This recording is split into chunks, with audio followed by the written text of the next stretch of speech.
పథకాలకు నిధుల విడుదల ఆపటం సరికాదు అంటున్నారు సజ్జల. ప్రస్తుతం ఏపీలో సంక్షేమ పథకాలకు సంబంధించి బ్రేక్ వేయడం సరైన పద్ధతి కాదు అంటున్నారు. రెగ్యులర్ పథకాలని అడ్డుకోవడం వెనుక ఎవరున్నారో అందరికీ తెలుసు అంటున్నారు సజ్జల. తెలంగాణలో పంట నష్టపరిహార నిధుల విడుదలకు ఈసీ అంగీకరించింది, కానీ ఏపీలోనే ఆంక్షలు ఎందుకు అంటూ ప్రశ్నిస్తున్నారు. మనకు రావాల్సిన పథకాలు రెగ్యులర్ ఇస్తున్నవి. చేయూత, ఆసరా సౌకర్యమైంది, ఇంకా కొంచెం ఉంది. ఇన్పుట్ సబ్సిడీ రైతులకు సంబంధించింది, విద్యార్థులకు సంబంధించింది రెగ్యులర్గా ఇస్తున్నది విద్యా దీవెన.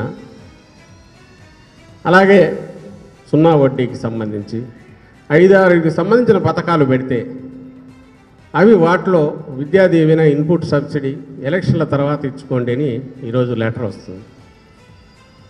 ఇది ఎట్లా జరిగింది? పక్కన తెలంగాణలో వడగళ్ళ వానలకు సంబంధించింది అమౌంట్ కొంచెమే, కానీ రైతులది ఎదురు చేశారు. వారికోస్ వెయిన్స్ వ్యాధికి కేవలం 30 నిమిషాల్లో చికిత్స. కాల్ చేయండి 9989527715.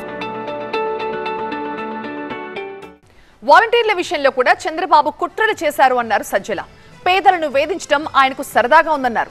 టీడీపీ అధికారంలోకి వస్తే ఎలా ఉంటుందో చెప్పేందుకు ఈ కుట్రలే నిదర్శనమన్నారు సజ్జల. ఆల్రెడీ పెన్షన్దారులను ఎంత ఇబ్బంది పెట్టారో మనం 2వ నెల ఇప్పుడు కూడా చూసాం. లాస్ట్ మంత్, ఈ మంత్ చంద్రబాబు నాయుడు పెట్టలేకపోయాడు. అది ధైర్యం జాల్లా, ఎందుకంటే ప్రజలు చీ కొడతారని ఓ బినామీతో, తన బినామీతో పెట్టించి, ఆయనే పెట్టాడని అందరికీ తెలుసు. దానికోసమే ఆ సంస్థను పెట్టించి ఎలక్షన్ కమిషన్కు పిటిషన్ పెట్టించి సుప్రీంకోర్టులో దానికి ముందు వేసి ఆఖరకు ఏం చేశాడా అంటే పండు ముసలి వాళ్ళని ఇబ్బందుల పాలు చేశాడు.